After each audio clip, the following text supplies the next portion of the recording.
सोचो एक पल के लिए, अगर तुम अचानक एक ऐसी दुनिया में पहुंच जाओ जहां लोग भूख से तड़प रहे हों, शहर उजड़े हुए हों, दीवारें टूटी हुई हों और तुम्हारे हाथ में सिर्फ एक अजीब सा सिस्टम हो जो तुम्हें अनलिमिटेड चावल और अचार देता हो, तो तुम क्या करोगे? यही हुआ हमारे मेन किरदार के साथ, जो न तो कोई राजा था, न कोई वीर योद्धा, बस एक आम इंसान था जो किसी और की दुनिया में, किसी और के शरीर में, एक बेहद मुश्किल जिम्मेदारी के साथ जाग उठा। और आज की कहानी उसी की है। कहानी शुरू होती है एक अजीब से दृश्य से, जहां एक लॉर्ड यानी हमारा मेन किरदार जूजी अपने मजदूरों के साथ एक बेहद अजीब किस्म का नियम लागू कर रहा होता है। वो उन्हें बिना किसी सीमा के सफेद चावल दे रहा है, साथ में संरक्षित सब्जियां यानी अचार जैसी चीजें, और बस एक शर्त है कि रोज सिर्फ 8 घंटे काम करो। हफ्ते के आखिर में यानी वीकेंड पर उन्हें मांस का स्टू भी मिलता है। अब देखो जूजी के दिमाग में क्या चल रहा था। उसे पूरा यकीन था कि इतने कड़े नियम देखकर मजदूर बागी हो जाएंगे, भाग जाएंगे, या कम से कम शिकायत तो करेंगे ही।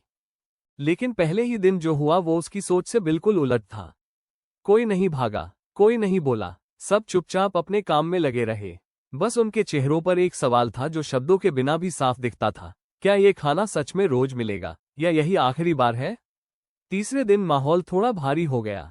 मजदूरों के चेहरे पर डर की हल्की परछाई थी, मन में बेचैनी थी। लेकिन उसी बेचैनी के बीच एक उम्मीद की लौ भी जल रही थी कि हमारा लॉर्ड हमें भूखा नहीं मरने देगा। और फिर 7वें दिन कुछ ऐसा हुआ जो जूजी ने सपने में भी नहीं सोचा था। सारे मजदूर एक साथ उसके सामने आ खड़े हुए। उनकी आंखों में एक अजीब सा जज्बा था, एक दृढ़ निश्चय। और उन्होंने कहा, लॉर्ड अगर हम डूबे तो आपको भी साथ ले जाएंगे, लेकिन हम साथ डूबेंगे। ये धमकी नहीं थी, यह एक वादा था, एक बंधन था जो उन्होंने खुद अपनी मर्जी से बांधा था। फिर जैसे जैसे महीने बीते, वही मजदूर पूरी तरह बदल गए। उनके अंदर जूजी के प्रति एक गहरी आस्था पैदा हो गई थी, एक ऐसा लगाव जो खाने से परे था। यहां तक कि उन्होंने जूजी को एक पीला कपड़ा पहनाया जिस पर अजगर बना हुआ था। यह कोई साधारण बात नहीं थी, यह इशारा था कि वो उसे एक सम्राट की तरह देखने लगे थे। लेकिन जूजी के मन में ये सब देखकर एक बेचैनी थी, एक अजीब सी घबराहट। वो खुद को इस देश के प्रति वफादार मानता था। उसके इरादे साफ थे, कोई गद्दारी नहीं, कोई षड्यंत्र नहीं। तो उसे इस तरह देखा जाना थोड़ा असहज लग रहा था। और जब हम असली सच्चाई जानते हैं तो सब कुछ समझ में आता है। 2.5 साल पहले अचानक, बिना किसी चेतावनी के, जूजी एक पुराने काउंट के मजिस्ट्रेट के शरीर में ट्रांसफर हो गया था। यह कोई जादू नहीं था, यह एक ऐसी घटना थी जिसे हम ट्रांसमिग्रेशन कहते हैं। और उसी पल उसके अंदर एक बेहद शक्तिशाली मटीरियल सिस्टम जाग उठा था। अब जूजी ने सोचा था कि यह सिस्टम उसे सीधे सफलता की ऊंचाई पर पहुंचा देगा। बड़े हथियार, बड़ी ताकत, बड़े संसाधन। लेकिन शुरुआत में सिस्टम ने उसे क्या दिया? बस अनलिमिटेड चावल, संरक्षित सब्जियां और एक खास तरह का पाव जिसे यूनान बाव कहते हैं। पहले तो जूजी निराश हुआ, लेकिन तभी उसे एक पुरानी इंटरनेट बहस याद आई जो उसने अपनी पुरानी जिंदगी में पढ़ी थी। उस बहस में लोग सवाल कर रहे थे कि अगर प्राचीन काल के मजदूरों को सिर्फ चावल और अचार दिया जाए तो क्या वो बागी होंगे? और जवाब था, नहीं। बल्कि कुछ लोगों ने तो मजाक में कहा था कि अगर चावल पर्याप्त हो, दलिया गाढ़ा हो और सब्जियों में थोड़ा तेल डाल दो, तो ये लोग बिना शिकायत के महान दीवार को यूरोप तक बना देंगे। और अब जूजी वही सच अपनी आंखों के सामने घटते देख रहा था। अब कहानी आगे बढ़ती है। जूजी का ऑफिसर यांगशु उसके साथ चल रहा होता है और दूर से एक जगह की तरफ इशारा करता है। वो कहता है, लॉर्ड आगे पिंगलियन काउंट है। जैसे ही जूजी की नज़र उस टूटी फूटी दीवारों पर पड़ती है, उसे समझ आ जाता है कि असली इम्तिहान अब शुरू होने वाला है। वो शहर में कदम रखता है और उसे एहसास होता है कि यह कोई सामान्य जगह नहीं बल्कि तबाही की दास्तान है। जैसे ही वो शहर की गलियों में दाखिल होता है, एक औरत उसके सामने आ जाती है। उसके चेहरे पर गहरा जख्म का निशान है, 3 उंगलियां गायब हैं, और वो सीधे जूजी के सामने घुटनों पर गिर जाती है। उसकी आवाज में इतना दर्द है कि सुनने वाले का दिल पिघल जाए। और फिर जैसे किसी ने संकेत दे दिया हो, पूरी भीड़ उमड़ पड़ती है। चारों तरफ से लोग आ जाते हैं, रास्ता रोक लेते हैं, सब जमीन पर झुककर बस एक ही चीज मांग रहे हैं, खाना। और तभी भीड़ के बीच से एक सख्त लेकिन ठहरी हुई आवाज उठती है, रास्ता मत रोको, नोबल लॉर्ड का रास्ता मत रोको। भीड़ को चीरते हुए एक आदमी सामने आता है। उसकी कमर पर एक जंग खाए टूटी हुई तलवार लटकी हुई है जो खुद ब खुद ध्यान खींच लेती है। जूजी उससे पूछता है, क्या तुम इनके नेता हो? तुम्हारा नाम क्या है? और वो आदमी हल्की कड़वी मुस्कान के साथ जवाब देता है कि वो कोई नेता नहीं है, बस इस टूटी तलवार से लोग डर जाते हैं, और अगर हो सके तो थोड़ा अनाज दे दीजिए। ये सुनते ही जूजी ने बिना एक पल की देरी किए अपनी गाड़ी से 2 बड़ी बोरियां निकाली और उस आदमी के हाथ में थमा दी। ये देखकर वो आदमी पूरी तरह अवाक रह गया, क्योंकि उसके लिए इतना कीमती अनाज इतनी आसानी से मिलना किसी सपने जैसा था। वो बोरियों का वजन महसूस करता है, करीब 15 से 20 किलो, और उसे वो पहली औरत देता है जिसने पहले रास्ता रोका था, ये कहते हुए कि इसे सब में बांट दो। जैसे ही वो औरत बोरी खोलती है, वो जोर से चिल्लाती है, भाई ग ये तो बढ़िया अनाज है, ये तो सिर्फ अमीर और नोबल खाते हैं। और जैसे ही उस आदमी ने खुद झांक कर देखा, वो वहीं जम गया, पूरी तरह हैरान। उसकी आंखों में पानी आ गया। उसने हाथ बढ़ाया उसे छूने के लिए, लेकिन जैसे ही उसे अपने काले और मैले हाथ दिखे, उसने खुद को रोक लिया। उसे डर था कि इस कीमती अनाज को गंदे हाथों से छूकर खराब ना कर दे। और पास खड़ा ग नाम का आदमी अविश्वास से पूछता है, लॉर्ड ये बढ़िया अनाज सच में हमारे लिए है? और जूजी ने बस हल्का सा सिर हिला दिया। फिर वो ऊंची आवाज में बोला, मेरा नाम जूजी है, मैं इस काउंट का नया मजिस्ट्रेट हूँ, और कल से सरकारी गोदाम खोलकर तुम सबको खाना बांटा जाएगा। ये सुनते ही पूरे माहौल में जैसे बिजली कौंध गई। भीड़ सुनामी की तरह फट पड़ी। लोग जोर जोर से चिल्लाने लगे, मजिस्ट्रेट चिरंजीव हो। जूजी ने हाथ उठाकर शांत किया और उस तलवार वाले आदमी से पूछा, तुम्हारा उपनाम वह है, नाम क्या है, और क्या तुम मुझे काउंट के दफ्तर तक पहुंचा सकते हो? वो आदमी उत्साह में बोला, मेरा उपनाम वह है, परिवार में छठा हूं इसलिए सब वही बुलाते हैं। जूजी ने कहा, ठीक है, रास्ता दिखाओ। जैसे जैसे वो शहर के अंदर बढ़ते गए, जूजी का दिल भारी होता गया। चारों तरफ टूटी छतें थीं, बर्बाद घर थे, हर तरफ उजड़ापन था। जो लोग शहर के अंदर थे वो बाहर वालों जितने टूटे नहीं थे, लेकिन उनकी आंखों में भी कोई उम्मीद की चिनगारी नहीं बची थी। तभी आगे चल रहा वह जोर से चिल्लाया, सुनो सब, दरबार ने हमें नहीं भुलाया, नया मजिस्ट्रेट आ चुका है, कल से गोदाम खुलेगा, हम सबको अनाज मिलेगा। ये सुनते ही जिन लोगों की आंखें बुझ चुकी थीं, उनमें अचानक एक रोशनी जल उठी, जैसे किसी ने अंधेरे कमरे में दिया जला दिया हो। थोड़ी देर बाद वो एक आधे टूटे हुए भवन के सामने पहुंचे। वह ने चिल्लाया, बुजुर्ग झंझोंग, दरबार ने मजिस्ट्रेट भेज दिया है। कुछ ही पलों में एक अधेड़ उम्र का आदमी फटे पुराने कपड़ों में 3 लोगों के साथ भागता हुआ बाहर आया। वो गार्ड वह के पास दौड़कर पूछता है, क्या कहा तुमने? नया मजिस्ट्रेट आया है, और वह ने पीछे खड़े जूजी की तरफ इशारा किया। वो आदमी तुरंत जूजी के सामने घुटनों पर गिर गया, आंखों में आंसू थे, बोला, माय लॉर्ड, आप आखिरकार आ गए, दरबार ने हमें याद तो किया। जूजी ने उसे जल्दी से उठाया और शहर की हालत के बारे में पूछा। पता चला कि यह छोटा सा काउंट पहले 5000 से ज्यादा लोगों से गुलजार था, लेकिन आधे साल पहले हुई जंग और तबाही के बाद अब मुश्किल से 2000 लोग बचे हैं। पहले के मजिस्ट्रेट और सेक्रेटरी ने दुश्मन के सामने सर नहीं झुकाया था, और आखिर में वो देश के लिए शहीद हो गए। उनके सिर काटकर दुश्मनों ने भाले पर लटकाए थे। ये सुनकर जूजी के रोंगटे खड़े हो गए। झंझोंग ने धीरे से पूछा, माय लॉर्ड, सरकारी राहत का अनाज और मदद कब आएगी? जूजी को पहले से ही एहसास हो चुका था कि पूरा ढांचा सड़ चुका है, खासकर उस वक्त से जब से भ्रष्ट प्रधानमंत्री जॉनसन ने सत्ता संभाली थी। पिछले 6 महीनों में न कोई अनाज आया, न कोई सेना, और न आने की कोई उम्मीद थी। जूजी ने ठंडी लेकिन सीधी आवाज में सच बोल दिया, 6 महीने से कुछ नहीं आया, और तुम अभी भी उम्मीद लगाए बैठे हो। उसकी आवाज बहुत ऊंची नहीं थी, लेकिन हर शब्द सबके कानों तक साफ पहुंचा। और उसी पल सबके चेहरे से उम्मीद की वो रोशनी गायब हो गई जो थोड़ी देर पहले जगी थी। चारों तरफ एक भारी सन्नाटा छा गया। जूजी ने ये देखा, और फिर अचानक ऊंची आवाज में बोला, आज तुम सबकी हालत देखकर मैं जूजी चुप नहीं रह सकता। सौभाग्य से मेरे पास खुद का अनाज है, और जो मैंने खरीदा है वो आज रात ही पिंगलियन पहुंच जाएगा। कल दोपहर से आधिकारिक वितरण शुरू होगा।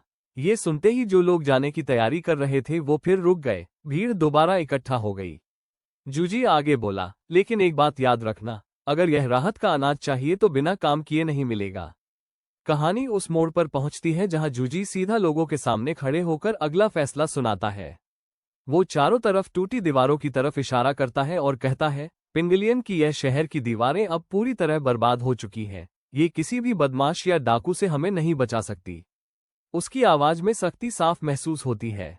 कल सुबह 10 बजे से हम दक्षिण दिशा से दीवारें ठीक करना शुरू करेंगे, चाहे आदमी हो या औरत, बूढ़ा हो या बीमार, यहाँ तक कि जो विकलांग है वो भी, जो कोई भी थोड़ा भी योगदान देगा उसे दोपहर में खिचड़ी मिलेगी। ये सुनकर गांव वालों के चेहरों पर मिली जुली प्रतिक्रिया आई। दीवारें ठीक करने से उन्हें कोई आपत्ति नहीं थी, बल्कि वो अंदर से इसे सही मानते थे। लेकिन असली संदेह ये था कि क्या सच में अनाज मिलेगा। तभी जूजी ने तुरंत आदेश दिया, यांगशु जाओ और पूरे काउंट की जनसंख्या का हिसाब लगाओ। मर्द, औरत, बूढ़े, बच्चे सबको अलग अलग श्रेणियों में विभाजित करो, और खासकर जो पढ़े लिखे हो या जिनके पास कोई हुनर हो उनकी अलग सूची बनाओ। इतना कहकर वो कनियन और बाकी लोगों के साथ सीधे काउंट के दफ्तर यानी यामेन की तरफ बढ़ गया। अंदर पहुंचते ही उसने सीधे पूछा, कनियन, हमारे गोदाम कहाँ है? कनियन पहले थोड़ा चौंका, फिर जल्दी से बोला, माय लॉर्ड, क्या आप गोदाम का अनाज राहत के लिए इस्तेमाल करना चाहते हैं? वो तो आधे साल पहले डाकू लूट कर ले गए। जूजी ने सिर हिलाया, मैंने जो कहा था सुना नहीं? मेरा अनाज आज रात आएगा, मुझे उसे रखने के लिए जगह चाहिए। जैसे ही कनियन को पता चला कि अनाज आने वाला है, उसका पूरा रवैया बदल गया। वो उत्साह से जूजी को भंडारण की जगह दिखाने ले गया। थोड़ी देर बाद वो एक पुराने भंडारण क्षेत्र तक पहुंचे। जूजी ने तुरंत आदेश दिया, कनियन जाओ, ताले लेकर आओ और इन गोदामों को फिर से सील करो, जरूरत हो तो मरम्मत भी करवाओ। और जो लोग अनाज लेकर आएंगे उन्हें यहीं भेजना। और आज से यूं हमारे काउंट का नया सचिव होगा। अनाज की व्यवस्था सेट करने के बाद जूजी पूरा दिन पिंगलियन का निरीक्षण करता रहा। टूटे हुए घर, खाली जमीन, उजड़ा हुआ शहर। धीरे धीरे उसे पूरी स्थिति समझ आने लगी। पहले वो सोच रहा था कि यहाँ आकर अमीरों के खिलाफ लड़ाई करेगा और जमीन गरीबों में बांटेगा। लेकिन असलियत कुछ और ही थी। यहाँ कोई अमीर बचा ही नहीं था। जिनके पास थोड़ा बहुत भी था, वो अपने परिवार के साथ पहले ही भाग चुके थे। तब उसे एहसास हुआ कि सिस्टम ने उसे अनलिमिटेड चावल क्यों दिया था, क्योंकि अगर यह सिस्टम नहीं होता तो यहाँ मजिस्ट्रेट बनना सीधे नरक में खेलने जैसा था। अगली सुबह जूजी खुद औजार लेकर दक्षिण द्वार पर पहुंचा। साथ में यान और बाकी अधिकारी भी थे। लेकिन वहां पहुंचकर जो उसने देखा उससे उसका मन खराब हो गया। वहां ज्यादातर बूढ़े, कमजोर या विकलांग लोग खड़े थे। काम करने लायक मुश्किल से 20 लोग थे। ये देखकर उसका गुस्सा फट पड़ा। ये दीवारें ठीक करना तुम्हारे ही भले के लिए है। जब दुश्मन दोबारा हमला करेगा तो वो सिर्फ मुझे नहीं, तुम सबको मारेंगे। उसकी आवाज में निराशा और खींच साफ थी। तभी यन वाइजी आगे आकर धीरे से समझाया, माय लॉर्ड, शांत हो जाइए। ये लोग कई दिनों से भूखे हैं, इनके पास ताकत ही नहीं बची, और इन्होंने अभी तक आपकी खाने की आपूर्ति अपनी आंखों से देखी भी नहीं है, इसलिए ये जोखिम नहीं लेना चाहते। ये सुनते ही जूजी थोड़ी देर के लिए चुप हो गया। उसे एहसास हुआ कि गलती उसकी भी थी। पहले लोगों को खाना खिलाना चाहिए था, उसके बाद दीवारों की बात करनी थी। लेकिन सिस्टम से अचानक इतना सारा खाना सबके सामने निकालना भी आसान नहीं था। वो अंदर ही अंदर खुद पर थोड़ा हंसा। अभी भी अनुभव की कमी है, आखिर वो 21वीं सदी का एक कॉलेज का छात्र ही तो था। यन की आवाज ने उसे वापस वास्तविकता में लाया। माय लॉर्ड, अब क्या करना है? जूजी ने गहरी सांस ली और पूरी भीड़ की तरफ देखकर आदेश दिया, चीफ यान, इन सबको 10-10 के समूहों में बांटो और फिर यान्स के पास ले जाकर इनका पूरा रिकॉर्ड तैयार करो। उसकी आवाज अब पहले से ज्यादा स्थिर और संयमित थी, जैसे वो धीरे धीरे इस अव्यवस्थित दुनिया में खुद को ढाल रहा हो। दोपहर होते ही जूजी ने आदेश दिया कि जितने लोग पंजीकृत हुए हैं उसी हिसाब से खाना तैयार किया जाए। चीफ यान ने जल्दी से 20 से ज्यादा टीमें बना दी, लेकिन 200 लोगों में से 90% या तो बूढ़े थे या कमजोर या भूख से पहले से ही टूटे हुए। इसलिए सुबह का काम ज्यादा कुशल नहीं रहा था। जैसे ही दोपहर करीब आए, जूजी ने कहा, कुछ लोग गोदाम जाओ और इन 200 लोगों के लिए खाना और भुना हुआ मुर्गा लेकर आओ। उधर काम कर रहे लोगों के पेट में चूहे दौड़ रहे थे। सबके मन में एक ही सवाल था, क्या सच में खाना मिलेगा या मजिस्ट्रेट धोखा दे रहा है? तभी पुलिस प्रमुख ने जूजी का आदेश जोर से पढ़कर सुनाया, जो भी बिना पंजीकरण के लाइन में घुसकर मुफ्त खाने की कोशिश करेगा उसे नहीं मिलेगा। सब अपनी अपनी टीम के हिसाब से लाइन में लगो। जैसे ही खिचड़ी की हांडी का ढक्कन उठा, गरम भाप के साथ चावल की सुगंध चारों तरफ फैल गई। सामने खड़े लोगों ने तुरंत पीछे वालों को आवाज दी, अपनी टीम के नाम से आओ, हर किसी को एक कटोरा मिलेगा। जिसका नाम सूची में नहीं है वो मुफ्त खाने की उम्मीद भी मत रखे। वह की टीम सबसे आगे थी। जैसे ही उसे पहला कटोरा मिला, उसने गर्म होने की परवाह किए बिना सीधा एक घूंट लिया और उसी पल उसे महसूस हुआ कि खाली पेट तुरंत गर्म हो गया। लेकिन अगले ही पल उसे कुछ अजीब लगा, ये स्वाद पहले जैसा नहीं था। वो जोर से चिल्लाया, भाइयों, ये बढ़िया अनाज है, यह वही चावल है जो सिर्फ अधिकारी और नोबल खाते हैं। ये सुनते ही पूरा माहौल बदल गया। थोड़ी ही देर में सब ने अपनी अपनी खिचड़ी और संरक्षित सब्जियां ले ली। लेकिन खाते खाते कई लोगों की आंखों से आंसू निकल आए, कुछ तो ऊंचे ऊंचे रोने लगे, क्योंकि उन्होंने कभी इतनी स्वादिष्ट खिचड़ी और सब्जियां नहीं खाई थी। जूजी एक किनारे छांव में बैठकर ये सब देख रहा था और उसे ये रोना थोड़ा परेशान करने लगा। उसे लगा शायद लोगों का पेट अभी भी नहीं भरा। वो उठा और ऊंची आवाज में बोला, अगर पेट नहीं भरा तो और ले लो, रो क्यों रहे हो? बाहर वाले सोचेंगे मजिस्ट्रेट खाना नहीं देता। ये सुनते ही सब एकदम चुप हो गए। सबके दिमाग में बस एक ही बात गूंज रही थी, अगर एक कटोरा कम पड़े तो और भी ले सकते हैं। उनके लिए तो एक कटोरा भी विलासिता था, और यहाँ मजिस्ट्रेट खुद कह रहा था कि और ले लो। तभी एक मजदूर हिम्मत करके जूजी के पास आया और झुककर पूछा, लॉर्ड क्या मैं एक और कटोरा ले सकता हूँ? जूजी ने हल्का सा सिर हिलाकर कहा, ले लो। बस इतना सुनना था कि जो लोग पहले झिझक रहे थे वो तुरंत फिर से लाइन में लग गए। जब सबका पेट भर गया, जूजी खड़ा हुआ और साफ शब्दों में बोला, ध्यान से सुन लो, जो मेरे लिए काम करेगा वो कभी भूखा नहीं रहेगा, लेकिन जो गड़बड़ी करेगा उसे खाना नहीं मिलेगा। ये सुनकर सबके दिमाग में एक बात साफ बैठ गई, आज्ञाकारिता। पिंगलियन काउंट 5 देशों की सीमा पर है। सिर्फ दीवार बनाना काफी नहीं होगा। जूजी पहले ही योजना बना चुका था कि दीवारें ठीक होने के बाद वो सैनिक भर्ती करेगा, उन्हें प्रशिक्षण देगा और अपने नियंत्रण में एक मजबूत मिलिशिया बनाएगा। तभी उसकी सोच बीच में ही टूट गई। पुलिस प्रमुख कान एक आदमी को घसीटते हुए उसके सामने फेंकता है। वो आदमी घुटनों पर गिरा हुआ डर से कांप रहा था। जूजी ने ठंडी नजर से पूछा, क्या किया इसने? कान ने तुरंत जवाब दिया, माय लॉर्ड यह एक आलसी आदमी है, सुबह दीवार ठीक करने नहीं आया, लेकिन जब सब काम कर रहे थे तो यह चुपके से भीड़ में घुसकर खाना लेने आ गया।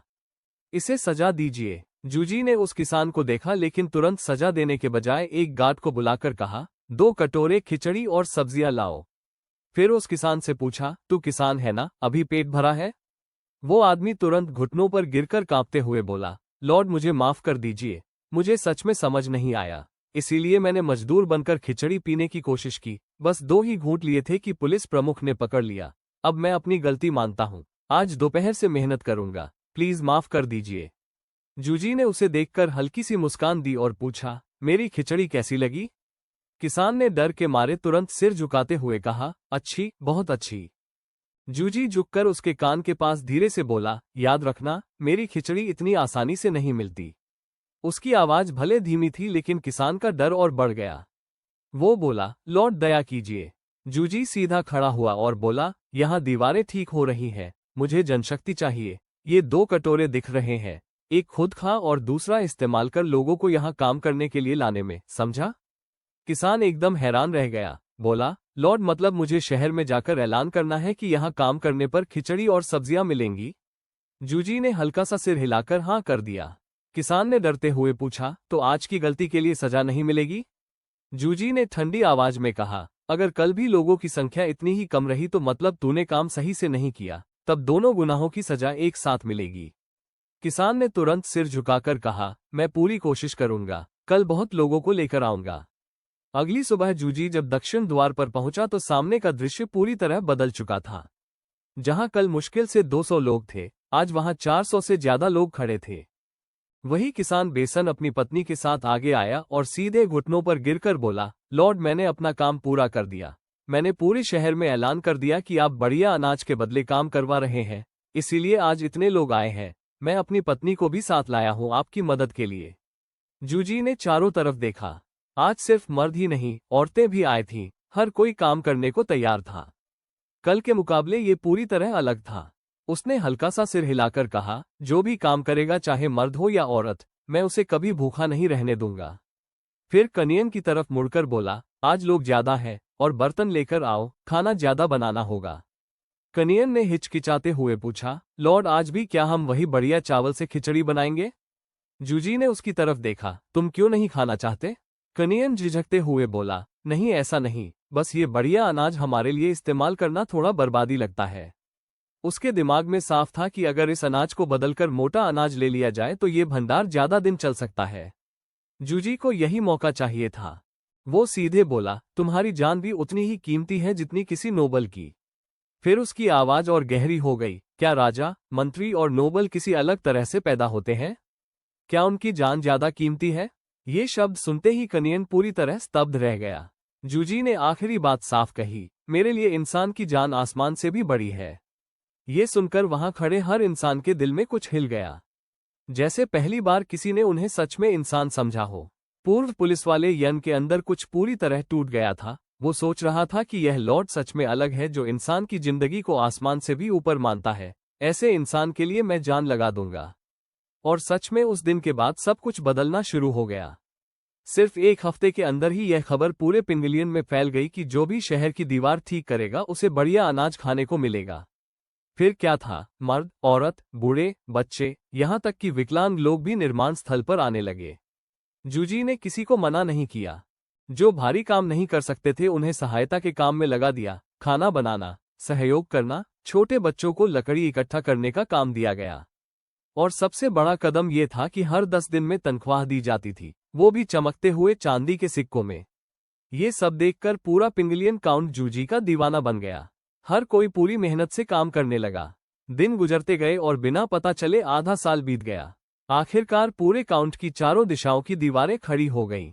नए फाटकों के साथ 10 मीटर से ज्यादा ऊंची और मोटी दीवारें देखकर जूजी के दिल में पहली बार एक असली सुरक्षा का एहसास आया। लेकिन उसे पता था कि यह शांति स्थायी नहीं है। अब तक तो किस्मत ने साथ दिया था। आधे साल में एक बार भी विदेशी जनजातियों ने हमला नहीं किया था। लेकिन हकीकत कठोर थी। ये दीवारें भले 10 से 20 हजार कुशल सैनिकों का हमला रोक सकती थी, लेकिन उत्तर के सोनू और पूर्व के कितान जैसी जनजातियां अपने पास लाखों तीरंदाज होने का दावा करती थीं। भले ही यह अतिरंज न हो, लेकिन 10 से 20 हजार तो कम से कम होंगे ही। जूजी ने गहरी सांस लेकर सोचा, जनसंख्या अभी भी बहुत कम है, कुछ और करना पड़ेगा। अब दीवारें पूरी हो चुकी थी और लोगों के पास खाना भी आने लगा था। इसलिए जूजी ने तय किया कि अब मुफ्त खाना बंद होगा, वरना लोग आलसी हो जाएंगे। भविष्य में जिंदा रहने और बढ़ने के लिए उन्हें खुद मेहनत करनी होगी। उसी शाम जूजी ने पूरे शहर के लोगों को इकट्ठा किया और ऊंची आवाज में बोला, आज हमारी दीवारें बन चुकी हैं, लेकिन यह अंत नहीं है। उत्तर में सोनू, पश्चिम में कानन, पूर्व में कितान और बाकी जनजातियां अभी भी खतरा है। भले ही पिनियन दर्रे पर 2 लाख सेना तैनात हो, लेकिन हमारे अपने काउंट में रक्षा लगभग शून्य है। अभी हमारे पास सिर्फ 10 क्रॉसबो और 30 से भी कम भाले हैं। पूरा माहौल गंभीर हो गया। फिर जूजी ने सीधे ऐलान किया, आज से हम पिंगलियन शहर के रक्षक भर्ती करेंगे। जो भी जुड़ेगा उसे रोज 3 वक्त का खाना मिलेगा, चावल और भुनी सब्जियां, और हर महीने तनख्वाह 200 जिन चावल और 30 पैकेट सब्जियां। ये सुनते ही भीड़ में हलचल मच गई। लोगों के लिए ये किसी सपने से कम नहीं था। रोज 3 बार खाना, वो भी सूखा चावल, ये तो विलासिता थी। ऐलान खत्म होते ही पूरा शहर उमड़ पड़ा। लोग लाइन लगाकर सेना में शामिल होने आए। 1/3 जनसंख्या भर्ती हो गई। व्यवहारिक रूप से पूरे काउंट के काम करने लायक पुरुष। सिर्फ 2 महीने में जूजी के पास एक उचित सेना और 100 से ज्यादा आरक्षित सैनिक तैयार हो गए। और अब उसके दिमाग में अगला कदम साफ था। अब जब जनशक्ति है तो पैसा भी चाहिए। उसके पास अभी सिर्फ 17 तायल चांदी थी, लेकिन उसके चेहरे पर आत्मविश्वास साफ दिख रहा था, क्योंकि उसके पास एक चीज थी जो सब बदल सकती थी, अनलिमिटेड चावल और भुनी सब्जियां। जूजी ने अगला कदम उठाया। वो अपने अनलिमिटेड चावल और भुनी सब्जियों को पास के काउंटों में बेचकर असली पैसा कमाने का प्लान बनाने लगा। और यह काम उसने अपने नए सेवक जू को सौंपा। जू एक टीम लेकर अनाज और सब्जियों से भरे 10 बैलगाड़ियों के साथ सबसे नजदीकी बड़े शहर पिनियन गया। पूरी यात्रा आने जाने में 7 दिन लगे, लेकिन जब वो वापस आया तो नतीजे देखकर हर कोई हैरान रह गया। वो 10 बैलगाड़ियां सीधे सफेद चांदी के टुकड़ों में बदल चुकी थी और मुनाफा 3000 तायल से भी ज्यादा था। लेकिन इसके साथ जू एक और खबर लाया। पूरी योन जो कि जमीन अकाल में डूबी हुई है। आधे साल से बारिश नहीं हुई। हर दिन जलता हुआ सूरज, जमीन फट चुकी है। आसपास के काउंटों जैसे पिनियन और पिंजन में अनाज का उत्पादन आधे से भी कम रह गया है। यांगशु ने भी अपनी आंखों देखी हालत बताई। लॉर्ड पिनियन शहर में अनाज का दाम हर दिन बदल रहा है। व्यापारी रोज 30 से 40% तक दाम बढ़ा रहे हैं। वो आम लोगों को कोई मौका ही नहीं दे रहे। जूजी ने ये सुनकर ठंडी नजर से पूछा, तो क्या तुम भी उनके साथ मिलकर दाम बढ़ाने वाले थे? यांगशु तुरंत घुटनों पर गिर गया। लॉर्ड, मैं कभी ऐसा नहीं करूंगा। मैंने तो बस अनाज ले जाकर बेच दिया और वहां के व्यापारियों ने एक ही बार में सब खरीद लिया। जूजी ने गहरी सांस लेकर उसे डांटा, यांगशु, तुमने एक सुनहरा मौका खो दिया। ये सुनकर यांगशु खुद हैरान रह गया, क्योंकि उसके लॉर्ड जो हमेशा दयालु रहते थे वो आज खुद कह रहे थे कि उसे दाम बढ़ाने चाहिए थे। जूजी ने उसकी आंखों में उलझन देखी और पूछा, तुम्हें पता है हमारे काउंट में सबसे ज्यादा कमी किस चीज की है? यांगशु ने सोचकर जवाब दिया, पैसे की। जूजी ने सिर हिलाया, नहीं। यांगशु ने फिर कोशिश की, हथियारों की? जूजी ने फिर मना किया। फिर खुद जवाब दिया, हमें सबसे ज्यादा जरूरत है जनसंख्या और जनशक्ति की। उसकी आवाज साफ और गहरी हो गई, हमारा काउंट अभी भी उजड़ा हुआ है। पैसा बाद में कमाया जा सकता है, लेकिन लोग नहीं होंगे तो कुछ भी संभव नहीं। यांगशु अभी भी उलझा हुआ था, लेकिन इसका अनाज के दाम से क्या संबंध है? जूजी ने हल्की मुस्कान के साथ समझाया, सोचो, अगर पिनियन और पिंजन में अनाज इतना महंगा हो जाए कि आम लोग खरीद ही ना सके, और उसी वक्त उन्हें पता चले कि पिंगलियन में अनाज बहुत सस्ता है, तो वो क्या करेंगे? बस ये सुनना था। यांगशु को सब कुछ समझ आ गया। उसकी आंखें चमक उठी, वो लोग यहाँ आ जाएंगे, अपने पूरे परिवार के साथ। जूजी का इरादा साफ था, अनाज के दाम से खेलकर लोगों को आकर्षित करना। यांगशु उत्साह में उसकी तारीफ करने लगा, मास्टर यह रणनीति कमाल की है। अब पिंगलियन धीरे धीरे लोगों से भरने वाला था, जनशक्ति की समस्या खुद ही हल होने वाली थी। जूजी ने तुरंत यांगशु को प्रतिभा ढूंढने भेजा और उसे याद आया वो लड़का गुलियो जो पहले सूप लेने के लिए चुपके से घुसा था। अब वही लड़का इस बड़े प्लान का हिस्सा बनने वाला था। इसके साथ ही जूजी ने सिस्टम का एक और ट्रम्प कार्ड निकाला, अनलिमिटेड आलू के बीज। उसे पता था कि यह बीज 3000 जिन तक उपज दे सकते हैं। उसने पूरे काउंट में ये बीज वितरित कर दिए। लोग पहले तो हैरान हुए, लेकिन अब तक जूजी पर उनका भरोसा इतना बढ़ चुका था कि कोई सवाल नहीं किया। अब पिंगलियन सिर्फ जिंदा नहीं था, बल्कि धीरे धीरे एक शक्तिशाली नींव बनता जा रहा था। जूजी ने अपना प्लान पूरे शहर में आधिकारिक तौर पर ऐलान कर दिया। नियम बिल्कुल साफ था, जो भी पिंगलियन काउंट में बाहर से एक मजबूत आदमी लाकर बसाएगा उसे मिलेगा 100 जिन चावल, और जो उसे लाएगा उसे 10 जिन का इनाम। अगर लाया गया आदमी कुशल हुआ, जैसे राजमिस्त्री, बढ़ई या लोहार, तो इनाम और बढ़ जाएगा। नए निवासी को 200 जिन चावल और लाने वाले को 30 जिन। और अगर कोई पढ़ा लिखा इंसान लाया गया जो पढ़ लिख सके तो सीधे 300 जिन चावल का बसावट बोनस और 50 जिन का इनाम। इतना बड़ा प्रोत्साहन सुनते ही पिंगलियन के लोग खुद उत्साहित हो गए। हर कोई बाहर जाकर लोगों को लाने के लिए तैयार हो गया। उधर पिनियन और पिंजन के लोगों ने शुरुआत में इन बातों पर यकीन नहीं किया। उनके लिए ये सब किसी परीक्षा जैसा था। 1 साल पहले तक उजड़ा हुआ पिंगलियन अचानक स्वर्ग जैसा कैसे बन गया? लेकिन जैसे जैसे अनाज के दाम बढ़ते गए और हर तरफ से एक जैसी चिट्ठियां आने लगी, रिश्तेदार, दोस्त सब एक ही बात लिख रहे थे कि यहाँ आ जाओ, यहाँ लोग अमीर परिवारों जैसे जी रहे हैं, रोज सफेद चावल मिलता है, तेल और नमक में बनी सब्जियां मिलती है। धीरे धीरे लोगों के मन में संदेह से ज्यादा जिज्ञासा बढ़ने लगी, शायद सच हो। और फिर जिंदा रहने की मजबूरी ने फैसला करवाया, क्योंकि वहां अनाज का दाम इतना बढ़ चुका था कि एक जिन मोटा अनाज भी लगभग 1 तायल चांदी तक पहुंच गया था, जो आम लोगों के लिए नामुमकिन था। भूख से जूझते लोगों ने आखिरकार फैसला किया, और धीरे धीरे नहीं बल्कि सामूहिक पलायन शुरू हो गया। पूरे के पूरे परिवार उठकर पिंगलियन की तरफ चल पड़े। जूजी का प्लान एकदम सटीक काम कर रहा था, लेकिन तभी दूसरी तरफ एक नया खतरा चुपचाप पैदा हो रहा था। पिंजन काउंट की एक अनाज की दुकान में दुकानदार बायसेन आराम से बैठा हुआ सूरजमुखी के बीज खा रहा था। वो पिंगलियन से आने वाले अनाज के काफिले का इंतजार कर रहा था। उसके हिसाब से दोपहर तक काफिला पहुंच जाना चाहिए था, लेकिन अब सूरज ढलने लगा था और काफिले का कोई नामोनिशान नहीं था। उसका दिल घबराने लगा। तभी अचानक एक आदमी धूल में लथपथ हौंफते हुए दुकान में घुसा, दुकानदार भाई, हमारा अनाज लूट लिया गया। ये सुनते ही बासन का चेहरा सफेद पड़ गया। किसने हिम्मत की हमारे लॉर्ड का अनाज लूटने की? वो आदमी हौंफते हुए बताने लगा, एफजाई के डाकुओं ने हम सबको पकड़कर पहाड़ पर ले गए और उन्होंने संदेश भेजा है कि हर आदमी के बदले 100 जिन अनाज लेकर आओ 7 दिन के अंदर। ये स्थिति सरल नहीं थी। इतने बड़े फैसले लेने का अधिकार बासन के पास नहीं था, और पिंजन में उसके पास इतना अनाज भी नहीं था कि फिरौती दे सके। इसलिए उसने तुरंत एक संदेशवाहक कबूतर के जरिए पिंगलियन को संदेश भेजा। दूसरी तरफ कहानी एकदम अलग दिशा लेती है। पहाड़ों के ऊपर बसे इफजाई के अड्डे में एक बड़े हॉल के अंदर ऊपर एक राजा जैसी कुर्सी रखी हुई थी, जिस पर भालू की खाल बिछी थी, और उस पर बैठा था एक भारी भरकम आदमी, इफजाई का नेता सिवाकिन। उसके सामने खड़ा यान हल्की मुस्कान के साथ पूछता है, तो बॉस, जूजी के अनाज के काफिले को लूटने का काम सफल रहा?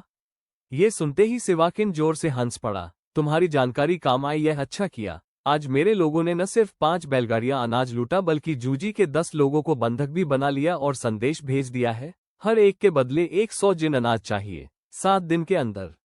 ये सुनकर सामने खड़ा आदमी अंदर ही अंदर खुश हो गया। उसके दिमाग में बस एक ही बात चल रही थी कि चाहे जूजी कितना भी बड़ा क्यों ना हो, यहाँ पिंजन में खेल हमारा चलता है। उधर पिंगलियन काउंटी में जूजी आराम से अपना रात का खाना खत्म कर रहा था। आज सादी खिचड़ी नहीं बल्कि गांव वालों द्वारा पहाड़ से लाया गया जंगली तीतर बना था। मांस भले ही कड़ा था लेकिन उसका सूप इतना समृद्ध और स्वादिष्ट था कि जूजी एक के बाद एक कई कटोरे पी गया। वो अभी उठकर रात की कक्षा लेने ही वाला था, लोगों को लिखना और इतिहास सिखाने के लिए, तभी अचानक कन्हांगू भागता हुआ आया, हाथ में कपड़े का छोटा सा संदेश। लॉर्ड कुछ बुरा हो गया। ये सुनते ही जूजी के दिमाग में पहला ख्याल आया, क्या विदेशी जनजातियों ने हमला कर दिया? लेकिन अगले ही पल जवाब आया, हमारा अनाज लूट लिया गया। ये सुनते ही जूजी थोड़ी देर के लिए शांत हो गया। तनाव थोड़ा कम हुआ, कम से कम अभी बाहरी आक्रमण नहीं हुआ।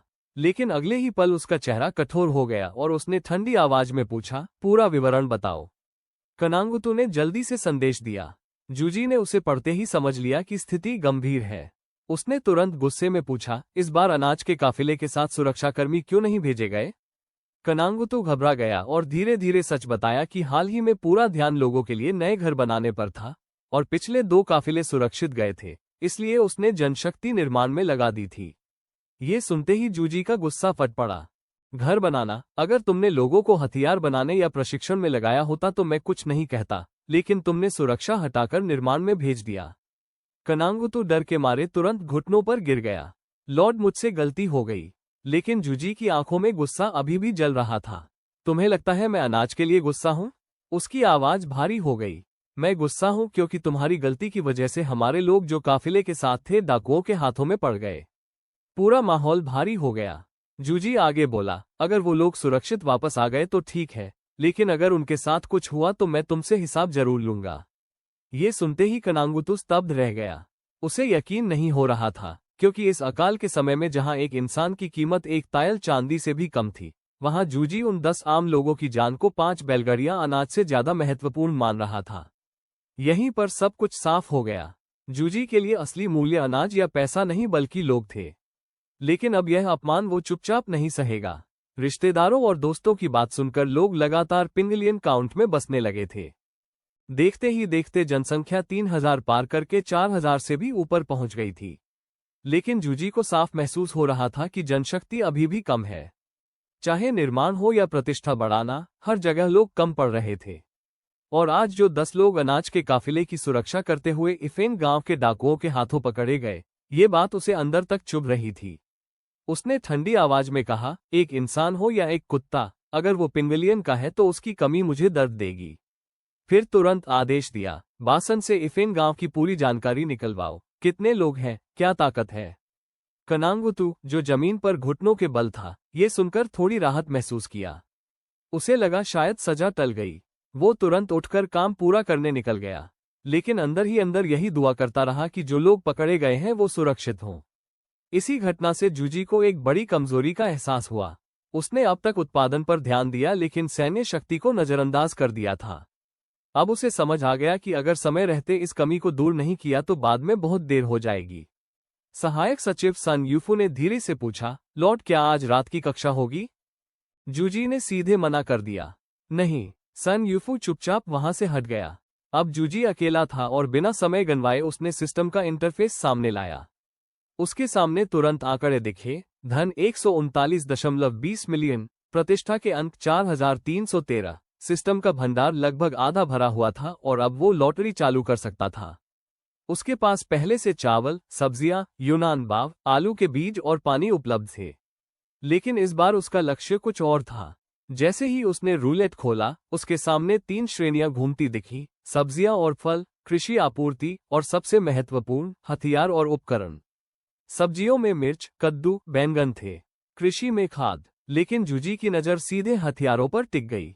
मशीन गन, जूगे रिपीटिंग क्रॉसबो, दर्पण कवच, तांगडाओ और सबसे खतरनाक एटेकस क्रॉसबो, एक ऐसा क्रॉसबो जो शहर की दीवार तक मार सकता था, जिसके तीर लोहे की प्लेटें भी भेद देते थे। लंबी दूरी, घातक सटीकता, युद्ध के मैदान का राक्षस। जूजी के दिमाग में साफ हिसाब चल रहा था। 12 इनामों में से कम 1/3 मौका था कि उसे हथियार मिलेगा। और अगर एक भी मजबूत हथियार मिल गया तो उसके शहर के रक्षकों की ताकत कई गुना बढ़ जाएगी। उसके होठों पर हल्की मुस्कान आए। कल सुबह सेना इकट्ठा होगी और इफेन गांव पर सीधा हमला। रूलेट तेजी से घूमने लगा। उसकी आंखें उसी पर टिकी थीं। दिल की धड़कन तेज हो गई। वो मन में रुकने का संकेत देने लगा, लेकिन पहिया अभी भी घूम रहा था। और उसी पल उसके दिमाग में एक ही प्रार्थना चल रही थी, इस बार हथियार ही मिलना चाहिए। पहिया धीरे धीरे घूमते हुए अंत में धीमा होने लगा। सूचक सीधे जाकर दर्पण कवच के पास रुकता हुआ दिखा। जूजी की आंखों में एक चमक आ गई, बस यहीं रुको। लेकिन अगले ही पल सूचक थोड़ा सा आगे खिसका और ठीक सीमा पार करके अगले इनाम पर रुक गया। जूजी का चेहरा तुरंत कठोर हो गया। यह इनाम दर्पण कवच ही था, सही, लेकिन सिस्टम की ठंडी यांत्रिक आवाज गूंजी, इस बार मेजबान को मिला है इम्पेराटा सिलिंड्रिका की जड़। एक पल के लिए जूजी को विश्वास ही नहीं हुआ। फिर अंदर ही अंदर गुस्सा भड़क उठा, यह क्या बेकार चीज दे दी। सिस्टम ने तुरंत उसे रिप्ले दिखाया। सूचक साफ रूप से कवच को पार करके इसी बेकार इनाम पर रुका था। जूजी फिर भी मानने को तैयार नहीं था। तू खुद नियंत्रण करता है, रूलेट चाहे तो मुझे कवच दे सकता था। उसका दिमाग हिसाब लगाने लगा। अगर दर्पण कवच मिलता तो उसकी सेना की रक्षा तुरंत बढ़ जाती।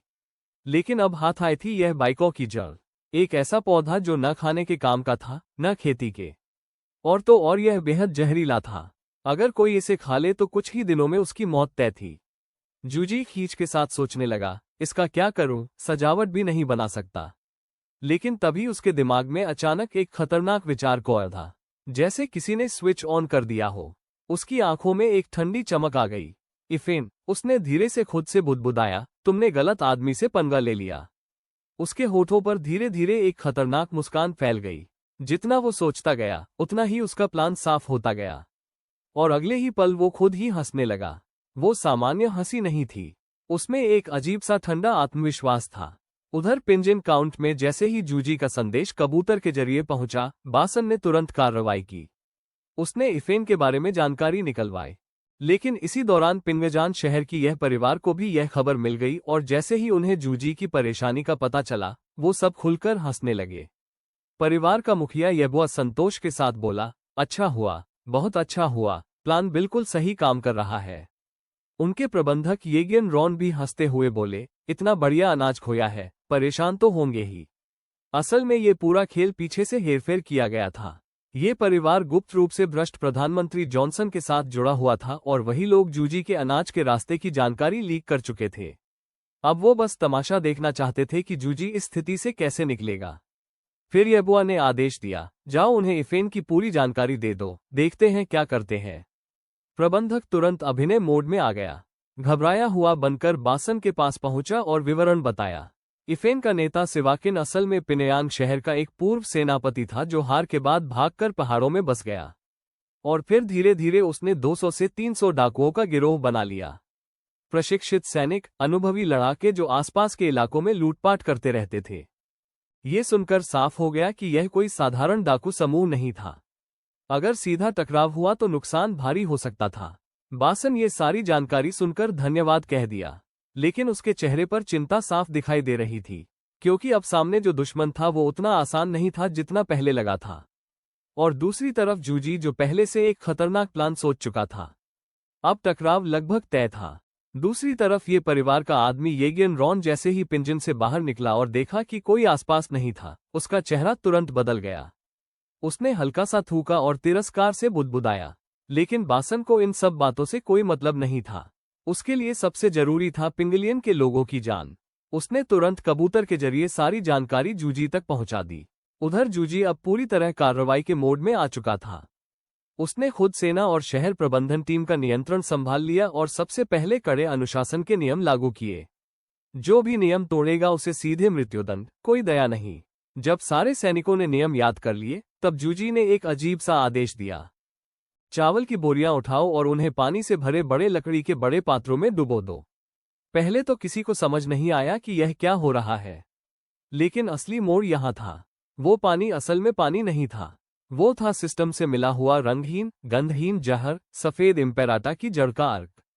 एक ऐसा जहर जिसे पहचानना लगभग नामुमकिन था। जूजी ने खुद प्रदर्शन किया। एक मुर्गा पकड़ा और उसे वो तरल पिला दिया। कुछ ही देर में वो मुर्गा मर गया और उसी पल सभी सैनिक समझ गए कि यह पूरी व्यवस्था जहर के लिए थी। जैसे ही उन्हें याद आया कि हाल ही में इफ्जाई के डाकुओं ने उनके अनाज के काफिले को लूटा है, सब कुछ तुरंत स्पष्ट हो गया। जूजी का प्लान सीधी जंग नहीं बल्कि खामोश सफाया था। तेज धूप चल रही थी जिससे जहर लगे चावल को सुखाना आसान हो गया।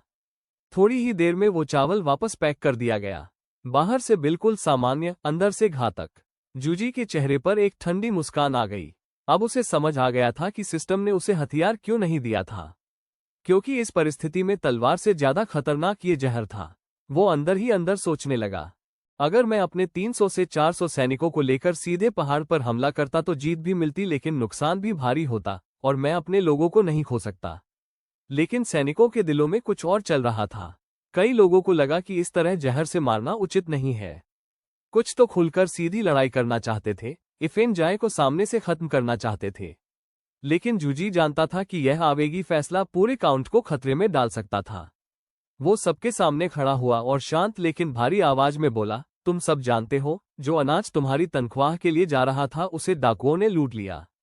उसकी बात सुनकर सबके अंदर गुस्सा उबलने लगा। लेकिन जूजी ने तुरंत आगे कहा, मैं जानता हूं तुम सब लड़ना चाहते हो, लेकिन हम सीधा हमला नहीं करेंगे।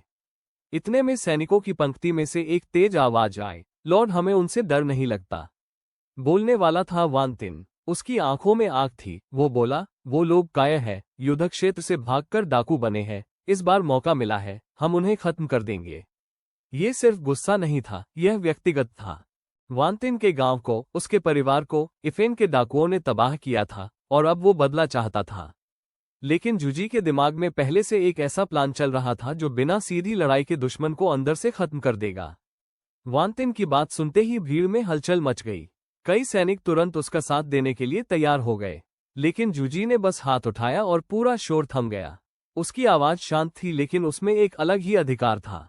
तुम सब बहादुर हो, यह मैं जानता हूं, लेकिन तुम्हारी जिंदगी और उन डाकुओं की जिंदगी बराबर नहीं है। तुम्हारी जिंदगी ज्यादा कीमती है। वो धीरे धीरे भीड़ के बीच चला। एक सैनिक के सामने रुककर पूछा, पता है क्यों? सैनिक हक्का बक्का रह गया, बस सिर हिला दिया, नहीं। जूजी फिर वानतिन के सामने आकर वही सवाल पूछा। वानतिन भी चुप हो गया। जूजी की आवाज और गहरी हो गई, क्योंकि अब तुम्हारी जिंदगी सिर्फ तुम्हारी नहीं है, तुम्हारे माता पिता की है, तुम्हारे परिवार की है, पूरे पिंगलियन की है। उसके शब्द सीधे दिलों में उतरे। सैनिकों के अंदर कुछ बदलने लगा। गुस्से की जगह जिम्मेदारी आने लगी, यह एहसास कि उन्हें जिंदा रहना है, रक्षा करने के लिए। जूजी ने उनके चेहरे देखे और समझ लिया कि बात असर कर गई है। तभी उसने अगला आदेश दिया, जो भी पिंगलियन को छुएगा उसे सजा मिलेगी, चाहे वो कितनी भी दूर क्यों न हो। फिर सीधे प्लान ऐलान किया, हम 50 कुशल सैनिक चुनेंगे, वो अनाज की सुरक्षा करेंगे और उसी मौके पर ब्लैकविंड किले को खत्म करेंगे। बाकी लोग शहर की रक्षा करेंगे। बस ये सुनना था, पूरा मैदान फट पड़ा। हर कोई स्वयंसेवा करने लगा, क्योंकि यह सिर्फ मिशन नहीं था, बदला भी था। उधर 7वें दिन ब्लैकविंड किले में सिवाकिन को अचानक याद आया। बंधकों का क्या हुआ? उसने तुरंत अपने दूसरे सेनापति ड्वानलोंग को बुलाया। कितने दिन हो गए, अभी तक फिरौती क्यों नहीं आए? लोंग ने थोड़ा सोचकर कहा, आज 7वां दिन है, शायद वो देने वाले नहीं। सिवाकिन का चेहरा कठोर हो गया, तो फिर उन्हें मार दो, बेकार में खाना क्यों खर्च करें? लोंग ने भी सिर हिला दिया। लेकिन जैसे ही वो उठने वाला था, एक आदमी भागते हुए आया, बॉस, जूजी की अनाज की दुकान से लोग फिरौती लेकर आ गए। दोनों तुरंत सतर्क हो गए। कितने लोग आए हैं? जवाब आया, बस 6 आदमी, 2 बड़ी अनाज की गाड़ियां और 1 गाड़ी शराब। ये सुनते ही दोनों एक दूसरे को देखकर हंस पड़े। सही समय पर आए, थोड़ी और देर होती तो उनके लोगों के लिए ताबूत बनाना पड़ता। ड्वानलोंग ने चालाकी से कहा, लोग कम हैं, क्यों न इन्हें भी पकड़ लें और अतिरिक्त फिरौती मांगे। सिवाकिन ने तुरंत मना किया, नहीं, अगर प्रतिष्ठा खराब हो गई तो आगे कोई फिरौती देने नहीं आएगा। प्लान तय हुआ, बंधकों के बदले अनाज लिया जाएगा और उन्हें छोड़ दिया जाएगा। ड्वानलोंग अपने कुछ सशस्त्र लोगों के साथ नीचे उतरा और सामने जो दृश्य था वो बिल्कुल सरल लग रहा था। 6 साधारण किसान जैसे लोग अनाज और शराब की गाड़ियों के पास बैठे हुए। लेकिन असली सच कुछ और था। ये 6 लोग सावधानी से चुने गए थे। उनमें वानतिन भी शामिल था और आने से पहले उन्हें साफ हिदायत दी गई थी, कोई दुश्मनी नहीं दिखानी, एक भी गलत कदम और पूरा प्लान फेल। ड्वानलोंग अपने सशस्त्र लोगों के साथ उन्हें चारों तरफ से घेर लिया। उसकी नजर हर चीज को परखती रही। कोई खतरा नहीं दिखा। वो धीरे धीरे आगे बढ़ा और अनाज की गाड़ी के सामने आकर रुक गया। अचानक डुआन लॉन्ग वांतिन को ध्यान से देखने लगा। उसे उसका चेहरा थोड़ा जाना पहचाना लगा। उसने तुरंत अपनी लंबी तलवार वांतिन के गले पर रख दी। अरे लड़के, क्या हम पहले कहीं मिले हैं? वांतिन अंदर से शांत था लेकिन बाहर से पूरा डरा हुआ अभिनय करते हुए कांपती आवाज में बोला, ग्रैंड जनाब, आपकी याददाश्त कमाल की है। मैं पहले वोंगजिया गांव का था। आधे साल पहले आप लोग कई बार हमारे गांव आए थे। ये सुनते ही डुआन लॉन्ग को याद आ गया, वो गांव जो उन्होंने लूटा था। उसने धीरे से तलवार हटाई। हम तो अब तो जूजी के लिए काम कर रहा है। वांतिन ने अजीब मुस्कान के साथ सिर झुकाया। जी, हालात खराब हैं, पेट पालने के लिए छोटा मोटा काम कर रहा हूँ। फिर उसने तुरंत अनाज की तरफ इशारा किया। ग्रैंड जनाब, जैसा आपने कहा था पूरा बढ़िया अनाज है। 1000 जिन, एक दाना भी कम नहीं। ये बोलकर उसने बोरी खोली और एक मुट्ठी सफेद चावल निकालकर दिखाया। लॉन्ग ने जैसे ही वो अनाज देखा, उसके चेहरे पर लालच साफ दिखने लगा। वो जोर से हंसा, तुम्हारा बॉस समझदार है, जानता है कैसे मुसीबत टालनी है। वांतिन ने तुरंत बात आगे बढ़ाई। जी, हमारे बॉस को पहले पता नहीं था कि यह रास्ता आपका है, इसीलिए ये शराब भी खास आपके लिए भेजी है, माफी के तौर पर। डुआन लॉन्ग की आंखें चमक उठी, लेकिन फिर भी संदेह करते हुए बोला, कहीं इसमें कुछ गड़बड़ तो नहीं? वांतिन बिना घबराए अभिनय जारी रखा। अगर शक है तो मैं अभी पीकर दिखाता हूँ। उसने लालची भाव बनाकर आगे बढ़ा, जार खोला। शराब की खुशबू हवा में फैल गई। जैसे ही वो पीने के लिए झुका, डुआन लॉन्ग ने फिर से तलवार उसके गले पर रख दी। ये शराब कीमती है, तू पीने के लायक नहीं। वांतिन तुरंत संभला, नहीं जनाब, मैं तो बस देख रहा था कि जहर तो नहीं है। साथ आए बाकी लोगों ने भी तुरंत समर्थन किया, हाँ हम तो बस जांच कर रहे थे। लॉन्ग ने तलवार से उसे धक्का देकर पीछे किया। ठीक है, इतना नाटक करने की जरूरत नहीं, तुम्हारा बॉस इतना भी मूर्ख नहीं होगा। फिर ठंडी हंसी के साथ बोला, उसे बोलना, अगर खुद यहां आना है तो तोहफा हल्का नहीं होना चाहिए। वांतिन ने सिर हिलाया, जी जनाब। लेकिन अंदर ही अंदर वो सोच रहा था, तोहफा तो मिलेगा लेकिन मौत के रूप में।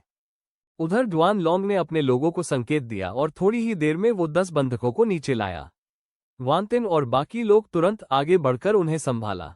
बिना समय गंवाए वो सबको लेकर वहां से निकल गए। लॉन्ग को अब किसी चीज की चिंता नहीं थी। उसका ध्यान पूरी तरह उस अनाज और शराब पर था। उसने अपने लोगों को आदेश दिया, सब ऊपर ले जाओ। दूसरी तरफ वांतिन और बाकी लोग एक छुपे हुए स्थान पर पहुंचे जहां पहले से कनान अपनी टीम के साथ इंतजार कर रहा था। जैसे ही वो 10 लोग जूजी के सामने आए, उनकी आंखों में आंसू भर आए। वो सीधे घुटनों पर गिर गए। लॉर्ड, आपने हमारी जान बचाई, यह एहसान हम कभी नहीं भूलेंगे। जूजी ने तुरंत उन्हें उठाया। एक एक को ध्यान से देखा। सौभाग्य से सिर्फ हल्की चोटें थीं। उसके चेहरे पर हल्की राहत दिखाई दी। प्लान का पहला हिस्सा एकदम सटीक काम कर चुका था। अब अगला कदम ब्लैकविंड किले के लिए असली दुस्वप्न बनने वाला था। जूजी ने उन बचाए गए लोगों को देखकर हल्की राहत की सांस ली। अच्छा है, तुम सब ठीक हो। फिर उसने उन्हें एक बोतल दी, यह उत्तम युवान भाव है, पहले अपनी चोटों का इलाज करो। फिर छोटे छोटे दलों में पिंगलियन वापस जाओ। 3 दिन बाद हम इफेन किले पर हमला करेंगे। ये सुनकर गांव वाले थोड़ा उलझे। उन्हें समझ नहीं आया कि अभी अभी बचाए जाने के बाद फिर से हमले की बात क्यों हो रही है। लेकिन उनके अंदर एक चीज बिल्कुल साफ थी, जूजी पर भरोसा। इसीलिए बिना सवाल किए वो मान गए। उधर इफेन के डाकू खुशी खुशी अनाज और शराब को पहाड़ पर ले गए। जैसे ही वो किले पर पहुंचे, दूसरे नेता डुआन लॉन्ग हंसते हुए बोला, अरे वो अनाज की दुकान वाले तो बिना मोलभाव के ही 1000 जिन अनाज दे गए। मतलब उनका बॉस काफी अमीर है, हमें और ज्यादा मांगना चाहिए था। सिवाकिन ने ठंडी मुस्कान के साथ उसे समझाया, तू अभी नहीं समझेगा, अगर ज्यादा निचोड़ोगे तो स्रोत खत्म हो जाएगा। स्थिर प्रवाह चाहिए, तभी दीर्घकालिक फायदा होगा। डुआन लॉन्ग ने तुरंत सिर हिलाया, समझ गया। आगे भी 100 जिन प्रति व्यक्ति और अगली बार चांदी भी लेंगे। दोनों जोर से हंसे। उन्हें जरा भी अंदाजा नहीं था कि जिस अनाज और शराब पर वो खुश हो रहे थे, वही उनकी मौत बनने वाली थी। सिवाकिन ने एक मुट्ठी नमक डालकर शराब पी। कोई अजीब स्वाद नहीं, उसे कुछ संदेह नहीं हुआ और तुरंत आदेश दिया, आज रात उत्सव होगा, शराब पियो, नया अनाज खाओ। पूरा गिरोह जोर से चिल्लाने लगा। लेकिन असल में वो उत्सव नहीं, मौत का भोज था। दूसरी तरफ पिंजिन में बासन की अनाज की दुकान अस्थायी रूप से बंद हो गई। इससे पूरा बाजार असंतुलित हो गया। ये परिवार ने तुरंत मौका देखकर अनाज का दाम 100% बढ़ा दिया। अब मोटा अनाज भी 2 तायल चांदी तक पहुंच गया था। लोग सच में खरीद नहीं पा रहे थे। जूजी ने ये सुनते ही तुरंत समझ लिया, कुछ गड़बड़ है। इस परिवार का अचानक मदद करना और फिर जानकारी देना, साफ है कि अंदर से साठगांठ है। शायद वही लोग डाकुओं को सूचना दे रहे थे। अब उसे एक बात का पछतावा था। वो सिर्फ 50 सैनिक लेकर आया था, लेकिन अब पीछे हटने का विकल्प नहीं था। उसके दिमाग में बस एक ही उम्मीद थी, जहर लगे अनाज और शराब का असर जरूर होगा। तीसरे दिन सुबह जूजी ने अपनी 50 लोगों की टीम को इकट्ठा किया। सबको अच्छा खाना खिलाया और 2 दिन का सूखा राशन लेकर सीधे पहाड़ की तरफ चल पड़ा। रास्ते में ही उसने बासन को आदेश दिया, पिंजिन की सारी संपत्ति पैक करो और वापस पिंगलियन लौट जाओ, क्योंकि अब वहां टिकना मुश्किल हो गया था। वांतिन के नेतृत्व में गांव वालों का एक दल भी इफेन पहाड़ की तरफ बढ़ा। जब जूजी वहां पहुंचा तो अभी दोपहर भी नहीं हुई थी। उसने दूर से पहरेदारी की मीनार की तरफ देखा और तुरंत कुछ अजीब नोटिस किया। पहरेदार ठीक से खड़े भी नहीं हो पा रहे थे। शरीर झुका हुआ था, जैसे ताकत ही खत्म हो गई हो। और असली वजह साफ था। 3 दिन पहले जो जहर लगा अनाज और शराब उन्होंने खुशी खुशी खाई थी, उसका असर अब शुरू हो चुका था। पूरे किले में सिवाकिन से लेकर द्वान लॉन्ग तक हर डाकू की देह कमजोर पड़ चुकी थी। जूजी की आंखों में ठंडी चमक आ गई। प्लान बिल्कुल सटीक तरीके से अंजाम दिया जा चुका था। अब अंतिम कदम बाकी था। शुरुआत में डाकुओं को कुछ भी अजीब नहीं लगा था। उन्हें लगा बस पिछली रात की पीने की वजह से शरीर कमजोर लग रहा है। लेकिन अगले ही दिन उनके चेहरों पर दर्द साफ दिखने लगा। मुंह सूखकर फटने लगा, शरीर पीला पड़ने लगा, जैसे धीरे धीरे मौत करीब आ रही हो। अब सिवाकिन और उसका एक आंख वाला दूसरा नेता समझ चुके थे कि उन्हें जहर दिया गया है, लेकिन तब तक देर हो चुकी थी। उसी वक्त किले के बाहर से जोरदार शोर की आवाजें गूंजने लगीं। जूजी के 50 सैनिक और पहले बचाए गए 10 लोग, कुल 60 से ज्यादा, किले में ऐसे घुसे जैसे भेड़ों के झुंड में शेर। वांतिन, गुल और बाकी प्रशिक्षित सैनिकों ने बिना रुके हमला किया। हर वार में जान थी। तलवारें सीधे मांस को चीरने लगीं। दूसरी तरफ बचाए गए लोग भी पीछे नहीं रहे। भालों से वार किए, खून के छींटे चारों तरफ उड़ने लगे। ब्लैकविंड किले में 200 से 300 लोग जरूर थे, लेकिन अब हर एक डाकू इतना कमजोर था कि खड़ा रहना भी मुश्किल था। और ऊपर से सैनिकों के अंदर बदले की आग जल रही थी। जिन लोगों ने कभी इन डाकुओं से दुख झेला था, आज वही हिसाब बराबर कर रहे थे। हर किसी की आंखें खून से लाल थीं। उधर सिवाकिन और एक आंख वाला ये सुनकर समझ गए कि हमलावर ज्यादा नहीं है, बस 50 से 60 लोग। पहली प्रतिक्रिया यही थी, इन सबको मार दो। एक आंख वाला चिल्लाया, इतने कम लोग हमारे इलाके में घुस आए, मैं अभी सबको खत्म करता हूं। उसने अपनी भारी तलवार उठाने की कोशिश की, लेकिन जैसे ही उसने पकड़ी, तलवार हाथ से छूटकर जमीन पर गिर गई। सिवाकिन ने भी अपनी शेर के सिर वाली तलवार उठाने की कोशिश की, लेकिन वही हाल। जो तलवार वो एक हाथ से उठा लेता था, अब 2 हाथों से भी नहीं उठ रही थी। तब उसे समझ आया, अब लड़ाई संभव नहीं। भागो, यही पहला ख्याल आया। दोनों एक दूसरे का सहारा लेकर गुप्त रास्तों की तरफ भागने की कोशिश करने लगे। लेकिन तभी सामने से वांतिन तेज कदमों से आया। उसकी तलवार सीधे उनके रास्ते में आ गई। रास्ता बंद। दोनों घबराकर पीछे हटे। अगले ही पल वांतिन ने दोनों को एक साथ लात मारी। दोनों जमीन पर गिर गए। उठने की कोशिश की, लेकिन तभी कई तलवारें उनके गले पर टिक गईं। एक आंख वाला हैरान होकर वांतिन को देखने लगा। वांतिन की आंखों में अब कोई डर नहीं था, सिर्फ एक लक्ष्य था। 3 दिन पहले वाला डरा हुआ आदमी अब पूरी तरह गायब हो चुका था। सिवाकिन उलझे हुए पूछता है, ये लड़का कौन है? जवाब आया, पिंजिन के वोंगजिया गांव का, वही जो अनाज देने आया था। वांतिन जोर से चिल्लाया, इन्हें मजिस्ट्रेट के सामने ले चलो। दोनों को बांधकर घसीटते हुए हॉल में लाया गया। जूजी ऊपर बैठा था। उसने ठंडी नजर से पूछा, तुम दोनों में से सिवाकिन कौन है? सिवाकिन घुटनों पर होने के बावजूद अकड़ के साथ बोला, तू कौन है जिसने मेरे पहाड़ पर हमला करने की हिम्मत की? जूजी की आवाज शांत लेकिन भारी थी। 10 दिन पहले तुमने मेरा अनाज और मेरे लोग छीने थे। बदला लेने में देर हो सकती है, लेकिन आता जरूर है। एक आंख वाले ने तिरस्कार से कहा, जहर देना कोई वीरता नहीं। उसने थूकने की कोशिश की, लेकिन इतनी ताकत भी नहीं बची। थूक उसके अपने कब्जों पर ही गिर गया। अब उनकी हार पूरी तरह तय हो चुकी थी। हालात समझकर सिवाकिन ने तुरंत अपना रवैया बदला। वो घुटनों पर ही मुस्कुराते हुए बोला, लॉर्ड जू, अगर आप हमें छोड़ दे तो हम दोनों भाई पूरी वफादारी से आपकी सेवा करेंगे। आप जो कहेंगे वही करेंगे। जूजी ने ठंडी नजर से उसे देखा और सहज भाव से बोला, ये जहर जिसे 10 सुगंध टैंडन कमजोर करने वाला चूर्ण कहते हैं, इसका प्रतिरक्षक बनाना आसान नहीं। ये सुनते ही दोनों के चेहरों का रंग बदल गया। साथ खड़े सैनिकों ने भी इस नाम को याद कर लिया। सिवाकिन ने तुरंत समझ लिया कि जूजी क्या सुनना चाहता है।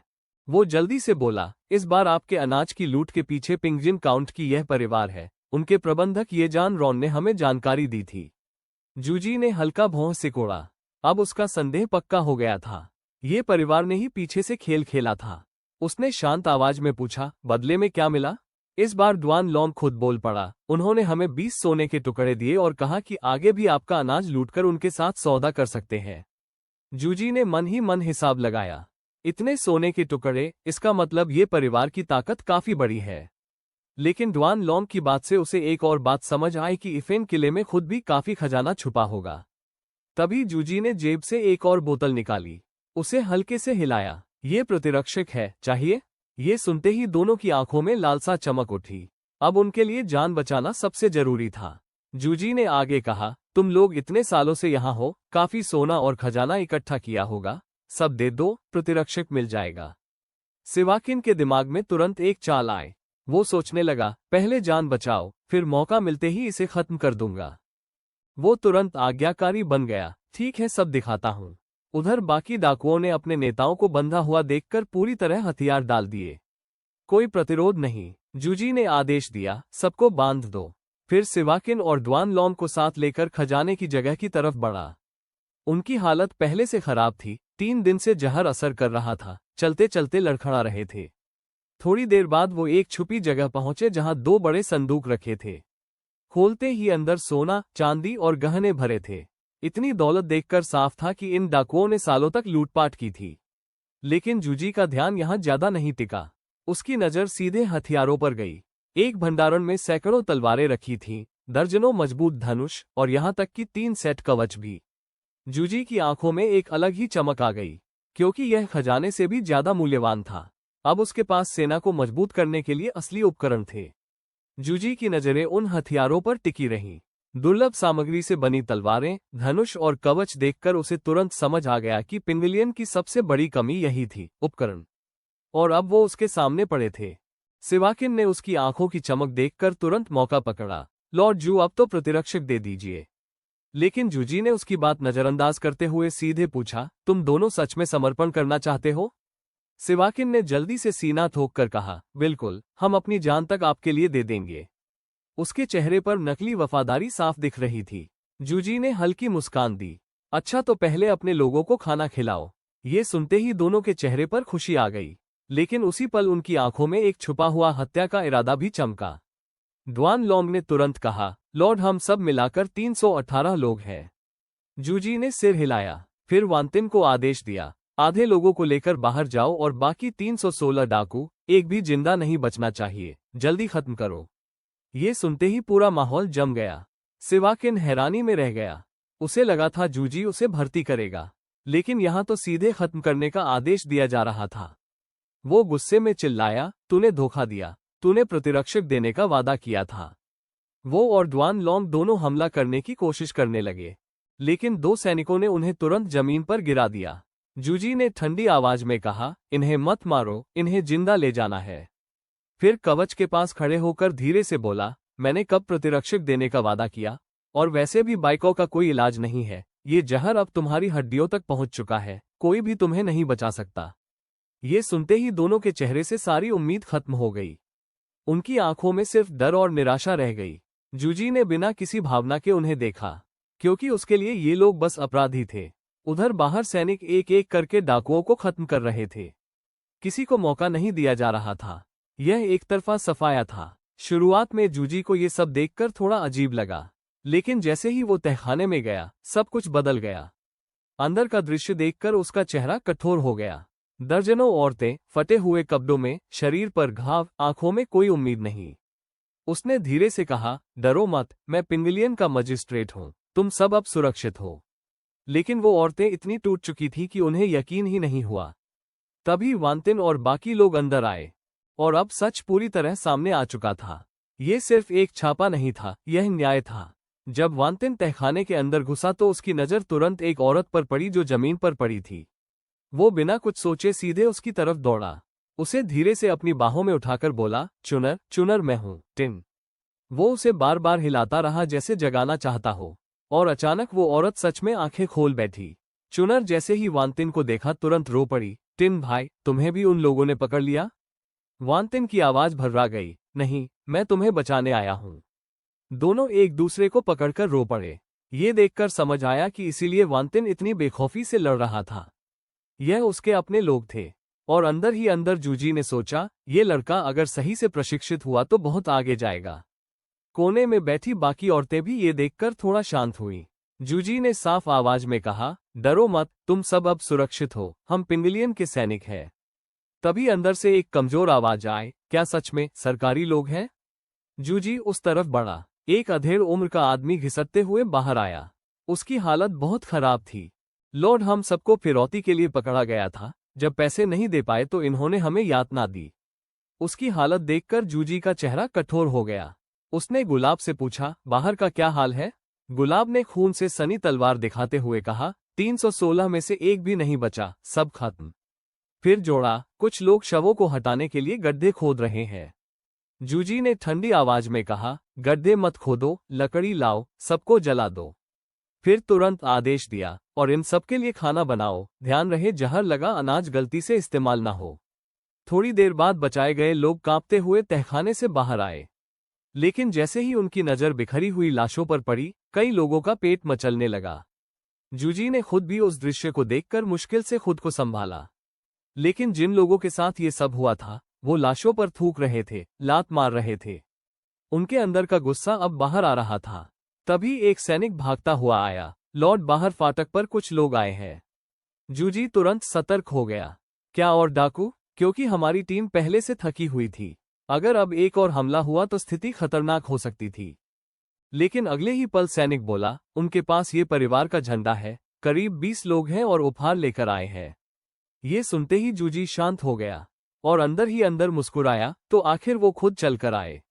उधर ये परिवार का प्रबंधक येगियन रॉन और उसके लोग जब किले के अंदर घुसे तो उन्हें तुरंत कुछ अजीब महसूस हुआ। हवा में खून की गंध, चारों तरफ सन्नाटा, माहौल बिल्कुल बदला हुआ। पिछली बार जब येगियन इफेन आया था तो पूरा किला शोर शराबे से भरा था। लेकिन आज जैसे ही उसने कदम रखा, पूरा माहौल इतना शांत था कि डर लगे। ऊपर पहरेदारी की मीनार पर खड़े लोग भी खून से सने थे। ये दृश्य देखकर येगियन और उसके साथ आए लोगों के चेहरे उड़ गए। कुछ तो दरवाजे पर ही गिर गए। आगे बढ़ने की हिम्मत नहीं हुई। तभी एक आदमी आगे बढ़ा, येगियन को पकड़कर सीधे अंदर खींच लाया। बाकी लोग भी डर के मारे घिसटते हुए अंदर आ गए। ऊपर जूजी बैठा था, पूरी तरह जैसे डाकू का सरदार हो। आवाज बदलकर भारी लहजे में पूछा, कौन हो, किसके आदमी हो और यहाँ क्यों आए हो? येगियन पूरी तरह घबरा गया। उसे आवाज से ही समझ आ गया कि यह सिवाकिन नहीं है। कुछ गड़बड़ है, लेकिन वो कुछ बोलने की हिम्मत नहीं कर पाया। बस कांपता हुआ जमीन पर सिर झुकाकर बैठा रहा। अचानक जूजी ने जोर से मेज पर हाथ मारा। मैंने पूछा, जवाब दो। डर के मारे येगियन तुरंत बोल पड़ा, मैं येगियन रॉन, पिंगजिन काउंट की यह परिवार का अनाज प्रबंधक, पहले सिवाकिन से सौदा हुआ था, आज भुगतान देने आया हूँ। जूजी ने नकली हैरानी दिखाई। अच्छा, वो भी व्यापार करता था या फिर लूटपाट को ही व्यापार कहता था? फिर सीधे पूछा, भुगतान लाए हो? येगियन ने तुरंत पीछे इशारा किया। एक आदमी कांपते हुए लाल लकड़ी का संदूक लेकर आगे आया। उसके पैर भारी थे, जैसे हर कदम मौत की तरफ बढ़ रहा हो। आखिर उसने वो संदूक जूजी के सामने रख दिया और तुरंत पीछे हटकर जमीन पर गिर गया। पूरे हॉल में सन्नाटा छा गया और अब खेल पूरी तरह जूजी के हाथ में था। जूजी ने धीरे धीरे वो लाल लकड़ी का संदूक खोला। अंदर चमकते 10 सोने के टुकड़े पड़े थे। एक पल के लिए उसके दिल में संतोष आया, लेकिन चेहरे पर कोई भाव नहीं दिखाया। अचानक उसने जोर से मेज पर हाथ मारा। येगियन कांप उठा, लगभग उसकी हालत खराब हो गई। जूजी ने ठंडी आवाज में कहा, तुमने 20 सोने का सौदा किया था, लेकिन यहाँ सिर्फ 10 है। क्या ये परिवार को मेरी ताकत पर शक है? येगियन ने रोते जैसी आवाज में कहा, नहीं बॉस, 10 सोने पहले ही सिवाकिन को दे दिए थे, ये बाकी भुगतान है। जूजी ने हल्की हंसी दी, सिवाकिन, वो तो मर चुका और आज से ये किला मेरे नाम पर है। फिर सीधा सवाल किया, क्या तुमने वो 10 सोने मेरे हाथ में दिए थे? येगियन हकलाते हुए सिर हिलाया, ना, नहीं। जूजी की आवाज और ठंडी हो गई, तो मतलब तुम अभी भी मुझे 10 सोने देते हो? ये सुनकर येगियन अंदर से टूट गया। लेकिन बोल नहीं पाया। जूजी ने उसे घूरते हुए कहा, लगता है ये परिवार हिसाब देने में चालाकी कर रही है। फिर उसने जोर से गुलाब को बुलाया, जिंदा भी आओ। गुलाब पहले समझ नहीं पाया, बस गुस्से में खड़ा रहा। जूजी ने उसे हल्की किक लगाई, तब वो संभलकर आगे आया। जी बॉस। जूजी ने शांत लेकिन डरावनी आवाज में कहा, पीछे जो शव पड़े हैं अभी जलाए नहीं गए ना? इन्हें ले जाओ और इनको दिखाओ, जो मेरा कर्ज नहीं चुकाता उसका क्या हाल होता है। बस इतना सुनना था। सैनिकों ने येगिन और उसके साथ आए 3 लोगों को पकड़कर पीछे पहाड़ की तरफ ले गए। वहां का दृश्य देखकर उनकी सांसें रुक गईं। लाशों का ढेर, खून की बदबू, हर तरफ मौत। तीनों की हालत खराब हो गई, उल्टी करने लगे। जूजी ने आदेश दिया, फेंको इन्हें अंदर और सिवाकिन और ड्वान लॉन को ढूंढो, खुद देखेंगे किससे पंगा लिया था। तीनों को धक्का देकर उस लाशों के ढेर में गिरा दिया गया। वो पीछे हटने की कोशिश करने लगे, लेकिन तभी एक खून से सनी तलवार उनके सामने रुक गई। गुलाब गुर्राया, या तो अंदर जाओ और उन्हें ढूंढो या 10 सोने अभी दे दो। अब उनके पास कोई रास्ता नहीं था। कांपते हुए येगिन आगे बढ़ा। जैसे ही वो उस ढेर के पास पहुंचा, एक शव फिसलकर उसके सामने गिरा। उसकी खुली आंखें सीधे येगिन को घूरने लगी। उस पल येगिन का दिमाग सुन्न पड़ गया। डर इतना बढ़ गया कि जैसे आत्मा ही निकल गई हो। अब उसे समझ आ गया था कि यह कोई बातचीत नहीं थी, ये सीधा फैसला था। पीछे खड़े ये परिवार के लोग और वो युवा मालिक सब के सब डर से कांप रहे थे। कई तो वहीं खड़े खड़े पेशाब कर चुके थे। येगिन ने सीधे घुटनों पर गिरकर सिर पटक पटक कर विनती करने लगा, बॉस जो दया करो, वो 10 सोने हम दे देंगे, जरूर देंगे। उसकी आवाज कांप रही थी। जूजी ने ठंडी नजर से उसे देखा। तुम्हें पता है मैं इफेन किले से क्यों टकराया? येगिन ने कांपते हुए जवाब दिया, क्योंकि उन्होंने आपका पैसा नहीं लौटाया। जूजी ने हल्की मुस्कान के साथ कहा, गलत। उन्होंने मेरी दुकान में 2 कटोरे नूडल खाए और पैसे सिर्फ 1 के दिए। ये सुनकर येगिन का दिमाग सुन्न पड़ गया। अंदर ही अंदर सोचा, 1 कटोरे नूडल के लिए 300 से ज्यादा लोग मर गए। लेकिन बाहर उसने तुरंत सिर हिलाया, सही किया आपने, वो लोग सजा के लायक थे। जूजी ने सहज भाव से उस युवा मालिक के पास जाकर उसके कंधे पर हाथ रखा, तुम बताओ, सही किया ना?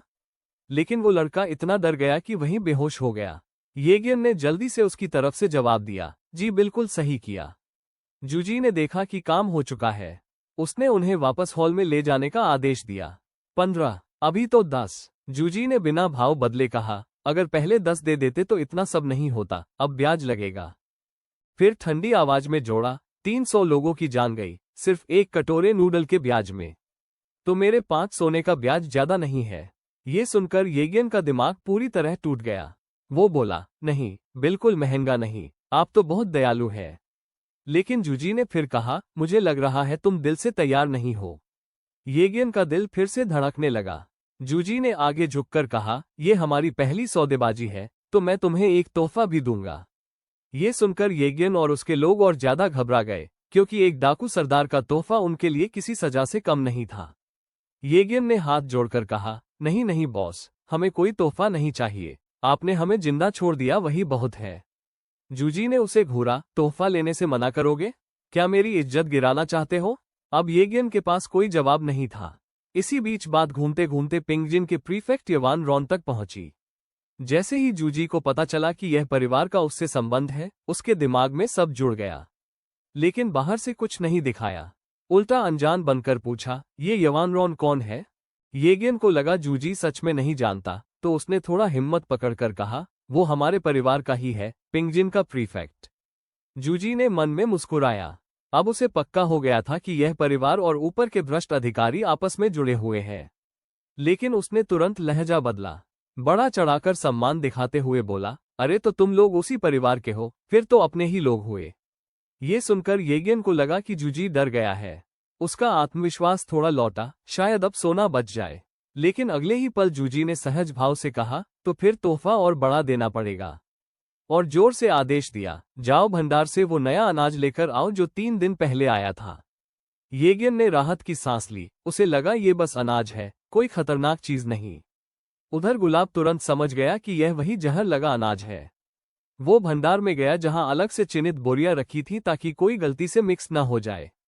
कुछ ही देर में वो और बाकी सैनिक मिलकर वो सारा जहर लगा अनाज उठाकर हॉल में ले आए। अब हॉल में एक बार फिर सन्नाटा छा गया।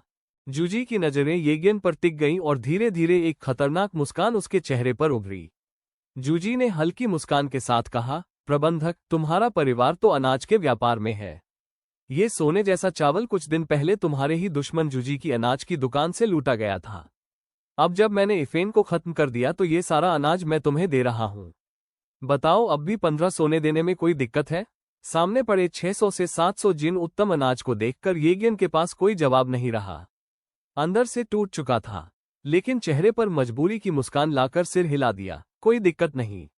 जूजी खुद अपनी जगह से उठकर उसके पास आया, उसे पकड़कर खड़ा किया। वैसे तो मुझे तुम्हें बंधक बनाकर रखना चाहिए था, लेकिन तुम लोग विद्वान परिवार से हो और प्रीफेक्ट यवान रॉन से संबंध भी है, इसीलिए आज छोड़ रहा हूं। ये सुनकर येगेन को राहत नहीं मिली बल्कि और डर लगा, क्योंकि उसे साफ समझ आ चुका था कि यह आदमी जितना शांत दिखता है उतना ही खतरनाक है। 300 से ज्यादा लोगों को खत्म कर चुका है। और तभी जूजी ने अगली चाल चली। आज तुम सब जा सकते हो, लेकिन मेरा आदमी तुम्हारे साथ जाएगा और 15 सोने लेकर वापस आएगा। जूजी की मुस्कान देखकर येगेन के शरीर में ठंडक दौड़ गई। जी बिल्कुल। गुलाब तुरंत तैयार हो गया। साफ कपड़े पहनकर येगेन के साथ नीचे उतरा। उधर पिंगजिन में ये परिवार का मुखिया येबुआ पहले तो खुश हुआ जब उसने देखा कि अनाज वापस आया है, लेकिन जैसे ही उसने पूरी कहानी सुनी, इफेन का खत्म होना और जूजी का 15 सोने की मांग, उसका चेहरा उतर गया। अब उसे समझ आया, यह कोई साधारण डाकू नहीं, यह उससे भी ज्यादा खतरनाक खिलाड़ी है। उसने सोचा कि राजधानी में बैठे यवान रॉन से मदद मांगे, लेकिन सच ये था कि यवान रॉन खुद बेबस था। उसके पास अपनी कोई सेना नहीं थी। दूसरी तरफ जूजी अलग स्तर पर खेल रहा था। उसने पिंगलियन में खुद गोदाम खोला, लोगों को बचाया, दीवारें और घर दोबारा बनाए, और सबसे बड़ी बात, सेना खुद बनाए। अब वो सिर्फ एक मजिस्ट्रेट नहीं था, बल्कि पूरा ढांचा उसके नियंत्रण में था। सेना भी, शासन भी और संसाधन भी।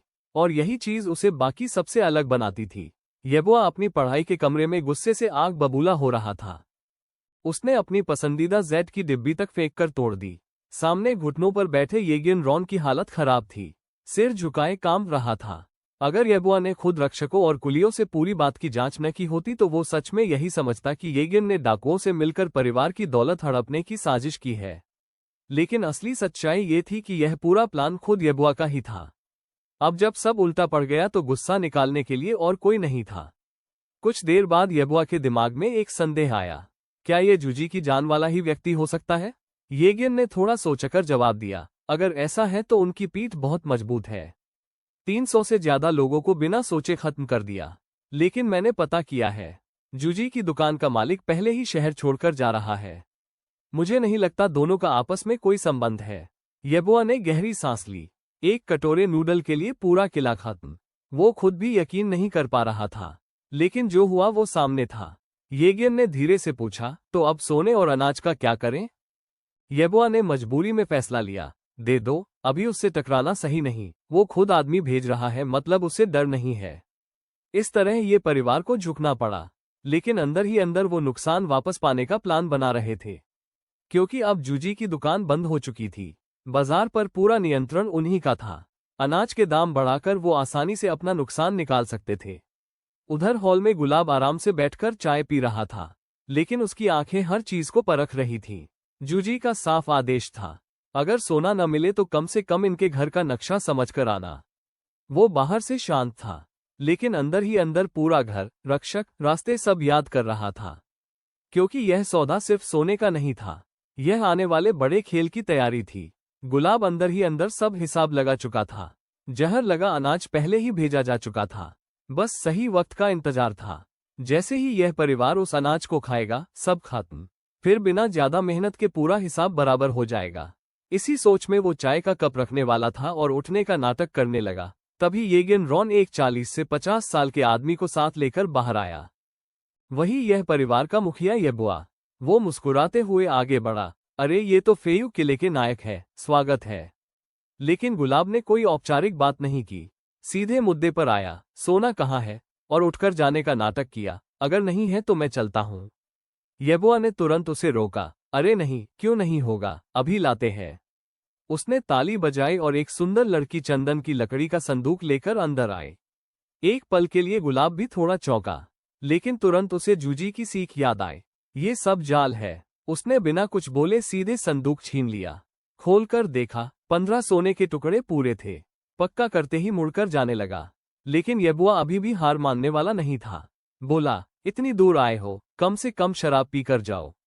असल में उसका इरादा साफ था, गुलाब को नशे में करके उससे जानकारी निकलवाना, फेयू किले की असली ताकत जानना। लेकिन गुलाब अब पहले वाला सरल आदमी नहीं था। जूजी की सख्त अनुशासन और प्रशिक्षण ने उसे पूरी तरह बदल दिया था। वो बिना एक पल सोचे साफ मना करके सीधे बाहर निकल गया। यबुआ वहीं खड़ा रह गया। उसकी सारी योजना नाकाम हो चुकी थी।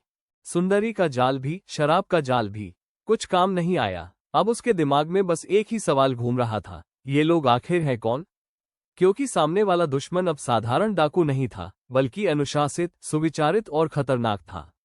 और यही वो असली कहानी थी जो पिंगलियन काउंट में घट रही थी। एक ऐसे इंसान की कहानी जो एक उजड़े हुए शहर में आया, जिसके पास एक अजीब सा सिस्टम था जो उसे अनलिमिटेड चावल देता था, लेकिन उसने उस सिस्टम को एक हथियार की तरह नहीं बल्कि एक उपकरण की तरह इस्तेमाल किया, लोगों को बचाने के लिए, जोड़ने के लिए और एक नई उम्मीद बनाने के लिए। जूजी की यात्रा यहाँ रुकी नहीं थी, ये तो बस शुरुआत थी।